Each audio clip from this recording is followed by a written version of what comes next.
तुम तो मेरे लिए बहुत खास हो, बहुत ज़्यादा। तुम्हारे विश्वास पर मैं भी आश्चर्यचकित हो जाता हूँ।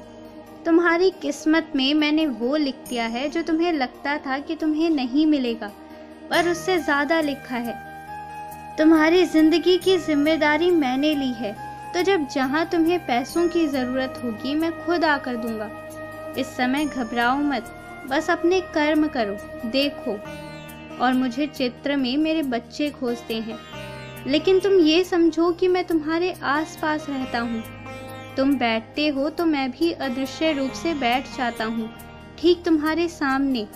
तुम खाना खाते हो तो तुम्हारी थाली से पहले मैं खाता हूँ। तुम्हें याद रहे या ना रहे, तुम जब आरती करते हो, मेरी सच्चरित्र पढ़ते हो, तो मैं सामने आकर बैठ जाता हूँ। एक क्षण भी तुम्हें अकेला नहीं छोड़ता, ये तुम्हें समझना चाहिए। तो सिर्फ चित्र में ही नहीं, वास्तविकता में मैं तुम्हारे पास हूँ, तुम्हारे साथ हूँ। तुम्हें खुशी होती है और तुम्हें बड़ा शौक है कि कोई तुम्हें तुम्हारे बाबा का चित्र दे जाए। हर बार जब मैं तुम्हारे पास किसी छोटे या किसी बड़े रूप में आता हूँ तो तुम बड़े ही खुश होते हो ना। लेकिन अब तुम्हारी बारी है, अब तुम्हारी बारी है कि तुम भी जब अगली बार मेरे दर्शन को मंदिर आओ तो तुम भी मेरी छोटी सी चित्र मेरे किसी अन्य बच्चे को दो। जब भी तुम मेरी चित्र दो तो ये विनती करो कि तुम अपने हाथों से जिसके पास मुझे दे रहे हो उसकी ज़िंदगी भी संवर जाए।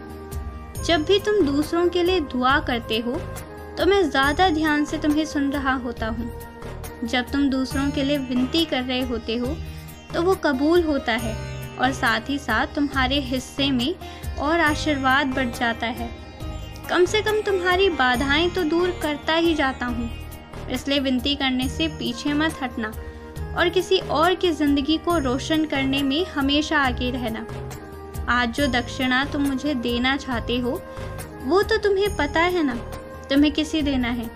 तुम्हें उसे देना है जो मेरी सेवा करता है, जो मंदिर में दिन रात मेरी सेवा करे, तुम उसे देना। उसी रूप में मैं तुम्हारी दक्षिणा हमेशा स्वीकार करूँगा।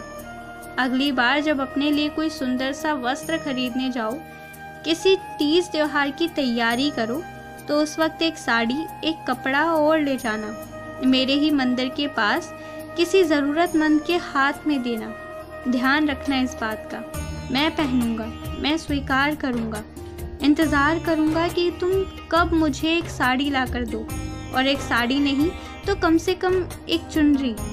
बहुत खुश रहो, बहुत खुश रहो, बहुत निश्चिंत रहो, क्योंकि तुम जिन चीज़ों के लिए पूजा करते हो वो तुम्हें आशीर्वाद में मिल गया है। तुमने जिस चीज़ का त्याग किया है मैं तुम्हें समय से वो सब लौटाऊंगा।